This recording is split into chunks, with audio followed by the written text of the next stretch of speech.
Bueno, pues un óxido, como indica la pantalla, son compuestos binarios. Los óxidos son compuestos binarios. ¿Qué significa un compuesto binario? Que está formado por dos elementos diferentes. Entonces, un óxido es un compuesto binario donde uno de los dos elementos es el oxígeno. Así es que ustedes pueden identificar un óxido. Si ustedes encuentran un compuesto que nunca habían visto la fórmula, pero que uno de esos dos elementos que conforman a ese compuesto es el oxígeno, ustedes pueden decir que están en presencia de un óxido. ¿Qué es lo que sucede? Que ese óxido puede ser de dos tipos. Puede ser un óxido metálico, que es aquel óxido en que el elemento unido al oxígeno es un metal. O puede ser un óxido no metálico, que es donde el elemento unido al oxígeno es un no metal. ¿Por qué es necesario tener esto claro? Porque a la hora de nombrarlo, pues yo voy a tener en cuenta, no se nombran iguales los óxidos metálicos que los óxidos no metálicos. Entonces, para nombrar un óxido y para nombrar cualquier compuesto, se siguen una serie de reglas y esas reglas es lo que a veces los libros dicen que hay varias nomenclaturas. Yo diría que hay varias reglas para la nomenclatura. Podemos decir las reglas de la UPAC, las reglas, la nomenclatura sistemática, la nomenclatura de stock. Existen varias reglas o varias nomenclaturas para nombrar compuestos. ¿Cuál nosotros vamos a usar?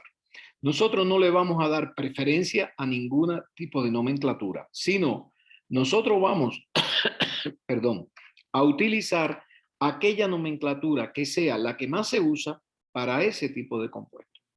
Por ejemplo, en el caso de los óxidos metálicos, la nomenclatura que más se usa es esta, que es muy sencilla. Yo digo la palabra óxido, a continuación digo la preposición de y luego digo el nombre del metal. Así de sencillo. Óxido de y el nombre del metal. Ahora bien, si ese metal que está unido al oxígeno presenta varios números de oxidación, ¿qué metales son estos? Pues la mayoría de los metales de transición. Entonces yo debo escribir aquí al lado del nombre del no metal con número romano el número de oxidación que tiene el metal en este óxido. Así de sencillo.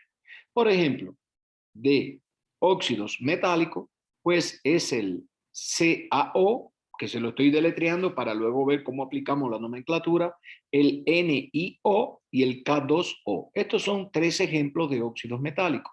Entonces, ¿cómo dice la regla? Para el primero, voy a decir la palabra óxido, después voy a poner la preposición de, o sea, óxido de y el nombre del metal. El nombre del metal, obviamente, es calcio. Entonces, este compuesto se llamará óxido de calcio. ¿Qué es lo que sucede? Que el calcio es un elemento del grupo de los metales alcalinos. Tiene un solo número de oxidación, que es +2. Por lo tanto, en este caso, yo sencillamente con decir óxido de calcio, pues ya está nombrado el compuesto. No es necesario poner óxido de calcio 2 porque el calcio tiene un solo óxido, que es el óxido de calcio, no tiene otro. Entonces, en este caso, no es necesario poner el número de oxidación. Ahora bien, a continuación aparece un óxido formado donde interviene el metal níquel. Y el níquel tiene dos números de oxidación. Tiene el número de oxidación +2 y el número de oxidación +3. Si nosotros sabemos que en los óxidos el número de oxidación del oxígeno siempre es -2, pues, y los compuestos son eléctricamente neutros, pues no cabe duda que el número de oxidación del níquel sería 2. Por eso este óxido se llama óxido de níquel 2. Aquí sí debo poner el número de oxidación porque también existe el óxido de níquel 3. Y el último ejemplo está formado por el oxígeno y el elemento potasio. El potasio es un metal de la familia de los metales alcalinos que tiene un solo número de oxidación +1. Como tiene un solo número de oxidación, pues no es necesario especificarlo y por lo tanto ese óxido se llama óxido de potasio. Esta es la regla que nosotros vamos a utilizar para los óxidos metálicos. Pero también existen los óxidos no metálicos y en este caso nosotros lo que vamos a decir es, fíjense bien, se parece mucho a la de los metales. La palabra óxido, el prefijo de y el nombre del no metal. Pero delante de la palabra óxido y delante del nombre del no metal, nosotros vamos a indicar o a utilizar un prefijo que ese prefijo nos va a decir la cantidad de átomos que hay de oxígeno o la cantidad de átomos que hay del no metal. ¿Qué prefijos son esos? Ah, pues miren, si el número de átomos es 1, yo voy a utilizar el prefijo mono. Si es 2, di. Si es 3, tri, tetra, penta, hexa y hepta. Si son 4, 5, 6 o 7 respectivamente. Entonces, si yo pongo estos ejemplos de óxidos, y lo primero que yo me fijo es que el azufre del grupo 6, no metal, carbono del grupo 16 o 6A, pero como generalmente trabajamos con la numeración del 1 al 18, entonces, grupo 16 no metal, grupo 14 no metal, grupo 15 no metal. Son 3 no metales, por lo tanto estoy en presencia de un óxido no metálico. ¿Cómo se llamará el primero? ¿Cuántos átomos de oxígeno hay? 2. Pues el prefijo, recuerden que era di. Di. Entonces, y hay un solo azufre. Entonces, sería dióxido de azufre. Para el segundo, hay un átomo de oxígeno. Para un átomo de oxígeno, el prefijo es mono. Y entonces sería monóxido de carbono. Y para el último, tengo 5 átomos de oxígeno, sería el prefijo penta, y tengo 2 de fósforo, que sería di. Entonces, ¿cómo se llamaría? Se llamaría pentóxido de difósforo. Entonces, es una nomenclatura que a mí me gusta mucho, porque solamente lo que tengo es que decir el número de átomos. Aunque también yo pudiera al dióxido de azufre haberle llamado óxido de azufre 4. Al monóxido de carbono podía haberle llamado óxido de carbono 2 y al número 3 podía llamarle óxido de fósforo 5. O sea, es una nomenclatura parecida a la que hice o igual a la que utilicé para los óxidos metálicos.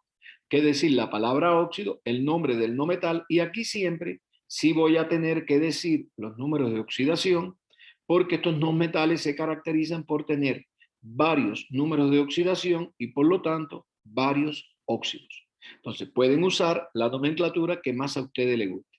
A mí la que más me gusta para los óxidos no metálicos es la primera, donde yo voy diciendo la cantidad de átomos de cada elemento que hay. Pasamos a un tercer tipo de compuesto, que son los llamados hidruros. Los hidruros son compuestos binarios también, o sea, formados por 2 elementos. Pero aquí uno de los 2 elementos siempre va a ser el hidrógeno. Y yo voy a encontrar 2 tipos de hidruros. Los llamados hidruros metálicos, cuando el elemento unido al hidrógeno es un metal, o los no metálicos, cuando el elemento unido al hidrógeno es un no metal. Bueno, vamos a ver cómo se nombran los metálicos. Pues los metálicos se nombran muy parecido a los óxidos, muy parecido, lo único que en lugar de decir la palabra óxido voy a decir la palabra hidruro. Hidruro de y el nombre del metal. Y si este metal tiene más de un número de oxidación, entonces debo especificarlo al lado con número romano. Cuando yo llego al primero, me encuentro que el elemento es el bario de los elementos de los metales alcalino-térreos, que habíamos visto que tiene un solo número de oxidación, más 2. No hace falta entonces especificar el número de oxidación. Se llamará hidruro de bario. Pero cuando llego al segundo me encuentro que está unido al hierro. El hierro puede tener número de oxidación más 2 o número de oxidación más 3. Como el número de oxidación del hidrógeno puede ser menos 1 o más 1. Menos 1 o más 1. Frente a los metales, su número de oxidación es menos 1. Quiere decir que aquí yo tengo 2 cargas negativas, por lo tanto el hierro tendrá número de oxidación más 2 en este compuesto. Y por lo tanto ese compuesto se llamará hidruro de hierro 2. Y en el tercer ejemplo, pues es el potasio de los metales alcalinos, cuyo único número de oxidación es más 1. Entonces, por lo tanto, en el tercer caso, no es necesario aclarar el número de oxidación y ese compuesto se llamaría hidruro de potasio. Bien, vamos a ver ahora los hidruros no metálicos. Bueno, pues igual, está formado, pero ahora es un no metal con el hidrógeno. ¿Y cómo sería su nomenclatura? Fíjense bien, aquí se cambia. Aquí yo, en vez de empezar a nombrar por el hidrógeno, yo voy a empezar a nombrar por el elemento no metálico. Pero yo le voy a poner la terminación uro. ¿Qué quiere decir en contracción? El nombre del no metal en contracción. Es algo que se ve más en la práctica. Por ejemplo, si es cloro, si es bromo, si es yodo, tú lo que haces es que le cambias, le eliminas la O, la vocal final. Y entonces el nombre del no metal en contracción, cloro, sería clor, sin la O. Y lo que voy a hacer es sumarle el sufijo uro.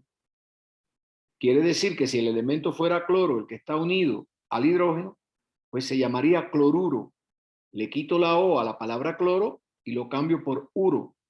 Entonces sería cloruro de y la palabra hidrógeno. Así de sencillo. Si yo tengo, digamos, estos ejemplos, en el caso del azufre, el azufre no se dice asulfuro, sino se dice sulfuro solamente. Entonces, en este caso, para el primero sería sulfuro de hidrógeno. Fíjense que en el segundo es el flúor. Entonces, pues, sería fluoruro de hidrógeno. Para el tercero, sería yodo. Entonces, el nombre en contracción sería yod. Entonces, pues, sería yoduro de hidrógeno. Esa sería la forma en que se nombran los hidruros no metálicos. Repito, nombre del no metal en contracción con la terminación uro, luego digo la preposición de y luego la palabra hidrógeno. Bien, observen una cosa característica muy importante, que la mayoría de estos hidruros son gaseosos. Vamos a ver esto con algo que viene un poquito más adelante. Pero, ¿qué sucede con algunos hidruros? Hay algunos hidruros que no obedecen a ninguna regla. Por ejemplo, el H2O es agua. Eso no obedece a ninguna regla. El NH3 se le denomina amoníaco. Eso no obedece a ninguna regla. El pH3 se le denomina fosfina o fosfano, cualquiera de estas dos, pero tampoco obedece a ninguna regla. Y el BH3 borano. Entonces, estos son algunos hidruros, pero que estos nombres tienen nombres muy específicos que no obedecen a ninguna regla. Ahora bien, ¿qué pasa con los hidruros no metálicos cuando están disueltos? Si ustedes se fijan, habíamos dicho que estos hidruros en su mayoría son gaseosos. Pero ¿qué pasa cuando ellos están disueltos en agua?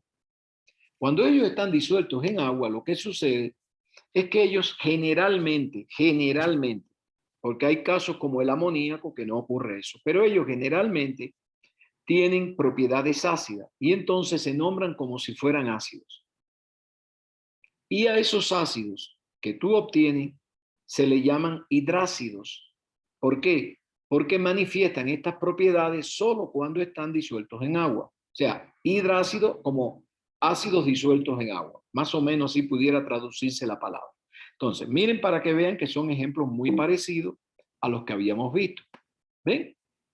Pero primero vamos a decir la regla. Se dice la palabra ácido y se dice el nombre del no metal en contracción otra vez. Recuerden que era clor, yod. Y lo único es que ahora, en vez de ponerle la terminación uro, vamos a ponerle la terminación hídrico. Observen que eran los mismos que les puse ahorita, con cloro, con flúor y con azufre. Pero ahora observen que están acuosos. Si están acuosos, ¿cómo yo nombraría el primero? Pues muy sencillo. Digo la palabra ácido, luego digo el nombre del no metal en contracción, que sería clor con la terminación hídrico. Ácido clorhídrico. Pero observen la diferencia entre el cloruro de hidrógeno con el ácido clorhídrico, porque la fórmula es la misma. HCl. Si está gaseoso, se llama cloruro de hidrógeno. Si está disuelto en agua, se llama ácido clorhídrico. En el segundo caso es el flúor, el elemento. Entonces, como está formando un hidrácido y está disuelto en agua, entonces se llamaría ácido fluorhídrico. Y en el tercer caso, recuerden que el azufre, el nombre en contracción es sulf. Sulf. Entonces este ácido se llamaría ácido sulfídrico. ¿Ven? Sulfídrico. Y así es como se nombran estos ácidos. El error más común que el estudiantado comete es que cuando le dan una fórmula de esta, no se fijan bien si está disuelto en agua o si está gaseosa. Tienen que fijarse siempre en eso. Y también a la hora, si usted necesita escribir ácido clorhídrico, recuerde siempre escribir que está en estado acuoso, porque si no, no es ácido clorhídrico. Pudiera ser ácido clorhídrico a la sustancia que usted se refiere, pero pudiera ser cloruro de hidrógeno si estuviera en estado gaseoso. Bien, vamos a ver ahora qué cosas son los hidróxidos y dentro de los hidróxidos, qué son los hidróxidos ácidos. Los hidróxidos son compuestos ternarios. Fíjense que aquí ya hasta ahora hablamos de compuestos binarios. Ahora vamos a hablar de compuestos ternarios. ¿Qué son compuestos ternarios? Pues están formados por 3 elementos. ¿Qué composición tienen los hidróxidos ácidos?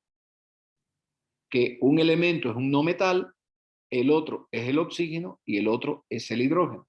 Pero aquí hay una cosa importante y es que este hidrógeno no se encuentra unido al metal, sino el enlace sería metal, oxígeno, hidrógeno. O sea, estos hidrógenos en los hidróxidos están unidos a los oxígenos, formando unos grupos que normalmente en química se le llaman grupos OH, porque O, el símbolo del oxígeno, y H, el símbolo del hidrógeno. O sea, pudiéramos decir así, que es un elemento no metálico unido con uno o varios grupos OH. A eso se le llama un hidróxido ácido. ¿Ven? Pero aquí lo explica. Los átomos de oxígeno están enlazados al átomo del otro elemento no metálico y algunos de ellos al hidrógeno. En disolución acuosa, estas sustancias se disocian en grupos poliatómicos negativos e iones hidrógenos. Entonces, es importante para nombrar los hidróxidos ácidos aprender primero cómo se llaman estos grupos poliatómicos en que se disocian los hidróxidos ácidos. Aquí dice en grupos poliatómicos negativos, ¿verdad? Bueno, pues los grupos poliatómicos negativos, yo no se lo he puesto todo, pero les he puesto aquí muchos de ellos con el nombre. Esto hay que saberse. Usted debe saber cómo se nombra cada grupo poliatómico. ¿Por qué razón? Porque cuando usted se aprenda cómo se llama cada grupo o sepa escribir la fórmula de cada grupo poliatómico, usted va a saber nombrar sin ningún tipo de problema 2 tipos de compuestos.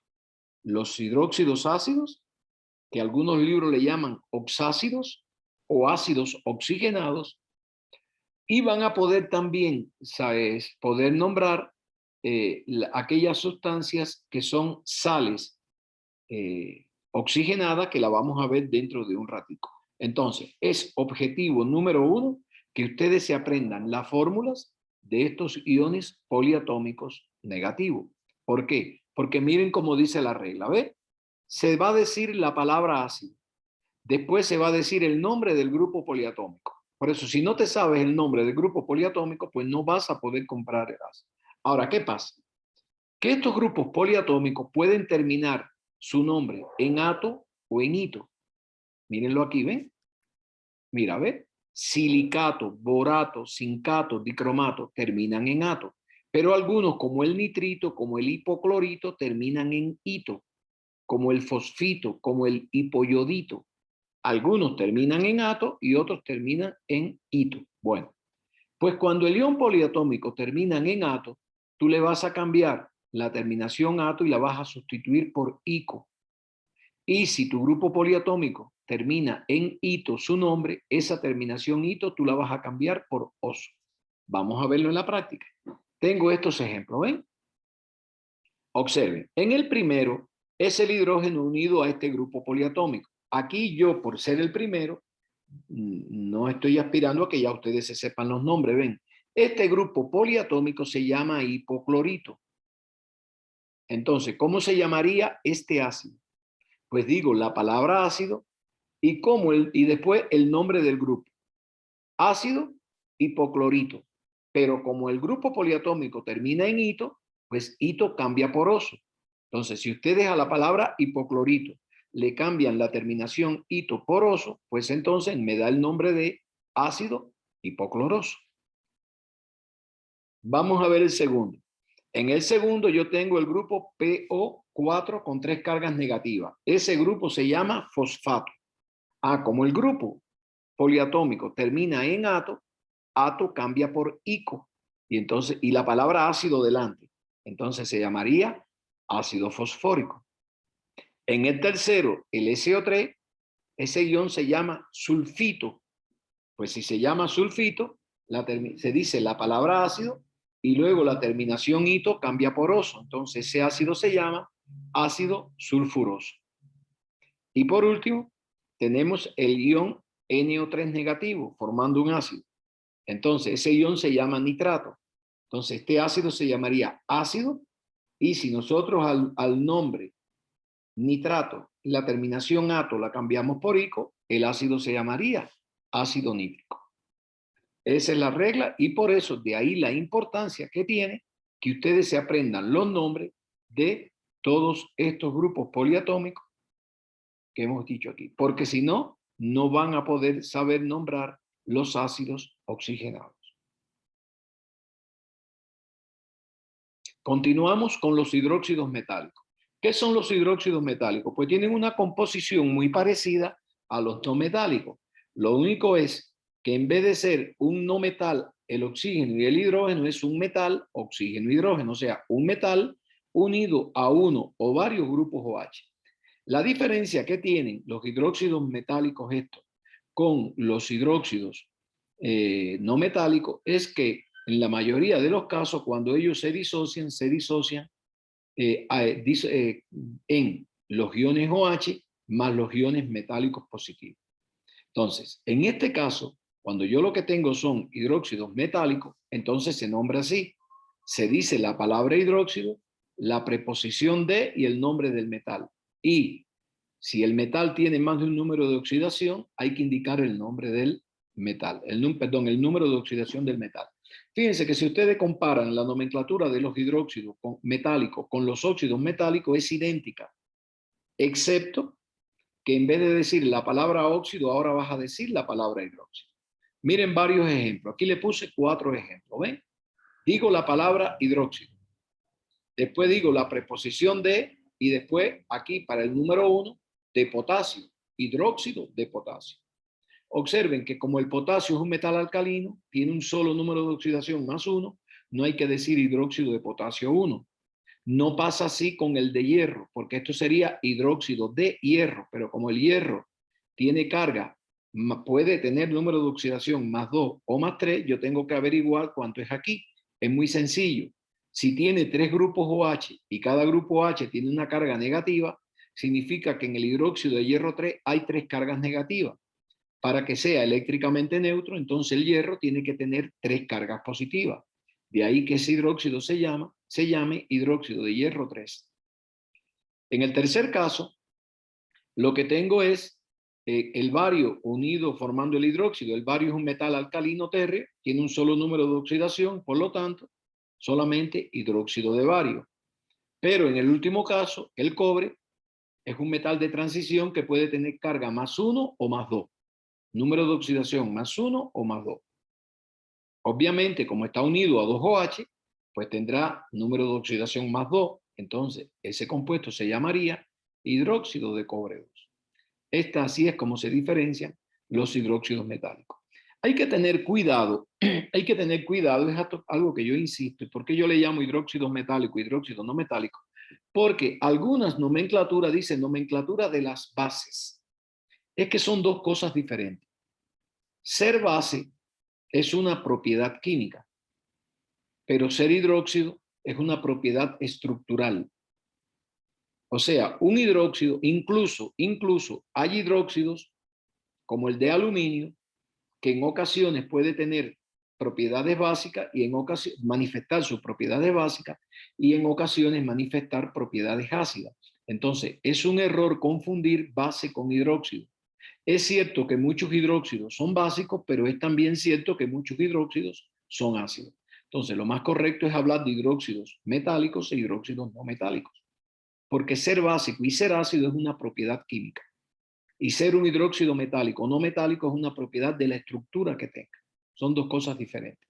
Pero se los advierto por si lo ven en los libros, no se vayan a confundir. Bien.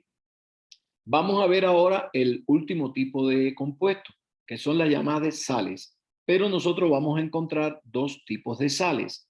Unas sales que son derivadas en teoría, quiero decir, esto de derivada quiere decir que en teoría este tipo de sal se obtiene a partir de un hidrácido. Recuerden que los hidrácidos no tienen oxígeno.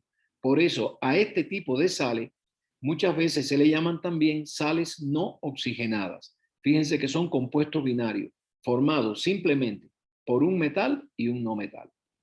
Obviamente que este no metal no puede ser el oxígeno ni el hidrógeno, porque si fuera oxígeno, fuera hidrógeno, lo clasificaríamos como óxido o como hidruro, pero puede ser cualquier otro no metal de la tabla periódica. Bien, ¿y cómo se nombra? Muy sencillo. Se dice el nombre del anión, la preposición de y el nombre del catión. Y entonces, si este catión es de transición, debo poner aquí el número de oxidación. Bueno, de transición en general, porque hay algunos metales de transición, como el zinc, que tiene un solo número de oxidación. O sea, un número, si es un elemento de transición con más de un número de oxidación, que puede tener. Bien, entonces, 4 ejemplos de sales derivadas de hidrácidos son estas dos. Entonces, ¿cómo nombraríamos la primera? Nombre del anión. Esto ya lo estudiamos cuando estudiamos los hidruros. ¿Cómo se llamaba este ion no oxigenado derivado del flúor? Por ejemplo, recuerden que era el nombre en contracción con la terminación uro. Entonces, este ion, anión, se llamaría fluoruro. Fluoruro. D y el nombre del catión. El catión sería calcio. Entonces, fluoruro de calcio. Como el calcio es un metal de transición, no tiene más que un número de oxidación más 2, no es necesario entonces especificarlo y se llamaría esto fluoruro de calcio. Pero cuando venimos al segundo, vemos que aquí el anión es el que se deriva del azufre. Recuerden que es sulf con la terminación uro. Este ion sería sulfuro. Pero el níquel puede tener número de oxidación más 2 y número de oxidación más 3. Como el sulfuro tiene número de oxidación menos 2, obviamente el del níquel tiene que ser más 2 para que el compuesto sea eléctricamente neutro. Entonces, este compuesto se llamaría sulfuro de níquel 2, porque existe también el sulfuro de níquel 3 que tiene otra fórmula. Para el tercer caso, es muy obvio, bromuro de potasio, porque es el potasio un metal del grupo 1. Y en el caso del último ejemplo, del de hierro, el hierro puede tener número de oxidación más 2 o más 3. Creo que se ve claro que el número de oxidación del hierro va a ser más 3. ¿Por qué razón? Porque el cloro, al igual que el flúor, que son elementos del grupo 17, cuando ellos forman estos iones monoatómicos, siempre tienen número de oxidación menos 1. Cuando ellos se enfrentan a un metal, siempre tienen número de oxidación menos 1. Por lo tanto, si yo tengo aquí 3 cargas negativas, este hierro tendrá que tener 3 cargas positivas para que el compuesto sea eléctricamente neutro. Entonces, este compuesto se llamaría cloruro de hierro 3. Hay otro tipo de nomenclatura que, por ejemplo, aquí, como el hierro tiene su máximo número de oxidación, porque recuerden que puede ser más 3 o más 2, a este cloruro, y sería lo mismo con los óxidos, donde el metal de transición tiene su máximo número de oxidación, le ponen en la terminación ico, y entonces a esto le llamarían cloruro férrico. Y a este de níquel, que tiene su menor número de oxidación, porque puede ser más 2 y más 3, y aquí es más 2, le llamarían sulfuro niqueloso. Yo no acostumbro a trabajar con esa nomenclatura. Si ustedes quieren profundizar en ella, la pueden buscar en la bibliografía. Yo prefiero trabajar con esta que les estoy enseñando. Pero para que sepan que también se puede llamar de otra manera. Y por último, las sales derivadas de los ácidos oxigenados. Estos son compuestos ternarios formados por un metal y un grupo poliatómico negativo.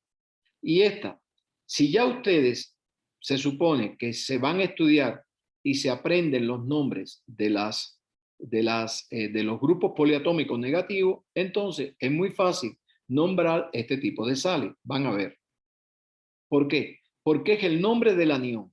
¿Ve? Necesito saber el nombre del anión, la preposición de y el nombre del metal. Y si este es de transición, su número de transición con más de un número de oxidación, entonces el número de oxidación con número romano. Miren, hay 3 ejemplos. Ven, este primera sal que yo tengo aquí, este guión negativo, aquí se lo puse porque es primera vez que lo van a ver. Se llama clorito. Clorito. Entonces, si este es el clorito, ¿cómo se llamaría? Vamos a aplicar la regla. Nombre del anión, clorito. Preposición de y nombre del metal. Clorito de litio. Como el litio es del grupo 1, que solo tiene un número de oxidación más 1, pues no es necesario decir o escribir el número de oxidación. En el segundo lugar, el ion poliatómico es NO2 con una carga negativa. A ese ion se le llama nitrito. Entonces, unido a quién? Al magnesio. Y el magnesio es un metal alquilino térreo, tiene un solo número de oxidación más 2. Pues entonces este compuesto se llamaría sencillamente nitrito de magnesio. Pero en el tercero yo encuentro que es el SO4, se llama sulfato, el ion. Entonces esta sal se llama sulfato de hierro. Pero el hierro puede tener número de oxidación más 2 o número de oxidación más 3. Pues si usted algebraicamente le pone aquí al sulfato menos 2, que es su número de oxidación, y al hierro le pone una X, pues es muy fácil algebraicamente saber cuánto es el número de oxidación del hierro. Si yo le pongo X al hierro, serían 2X menos 6 es igual a 0 porque los compuestos son eléctricamente neutros. Si usted despeja la X en esa ecuación de primer grado, le va a dar que X igual a 3. Por lo tanto, este compuesto se llamaría sulfato de hierro 3, que por esa otra nomenclatura que también existe, le pudiéramos llamar sulfato férrico, porque el hierro tiene ahí su mayor número de oxidación, que es más 3. Y debajo se nos repite el sulfato, pero esta vez unido al cobre. El cobre puede tener 2 números de oxidación, más 1 o más 2, entonces en este compuesto se llamaría sulfato de cobre 2, que pudiera llamársele también sulfato cúprico. Si el número de oxidación del cobre fuera más 1, pues el compuesto se llamaría sulfato cuproso. Obviamente que tendría otra fórmula, no esa que está ahí. Bien, entonces yo les voy a dejar de tarea esta, yo les voy a dejar de tarea esta tabla, donde yo le doy algunos nombres de compuestos para que ustedes me escriban la fórmula, o le doy la fórmula para que ustedes me escriban el nombre. Entonces, ustedes van a llenar esta tabla, van a hacerla sencillamente cuando estén viendo el video, van a parar el video, lo ponen en pausa, escriben la tabla y la contestan. Y en nuestro próximo encuentro, entonces vamos a revisar qué tal ustedes la contestaron. Esto sería entonces todo por hoy. Como siempre les digo, espero que les sea de mucha utilidad el contenido que les he expuesto en el día de hoy. Y también, como siempre, les envío un fuerte abrazo y todas las cosas buenas del mundo, donde quiera que se encuentren. Nos vemos en el próximo video.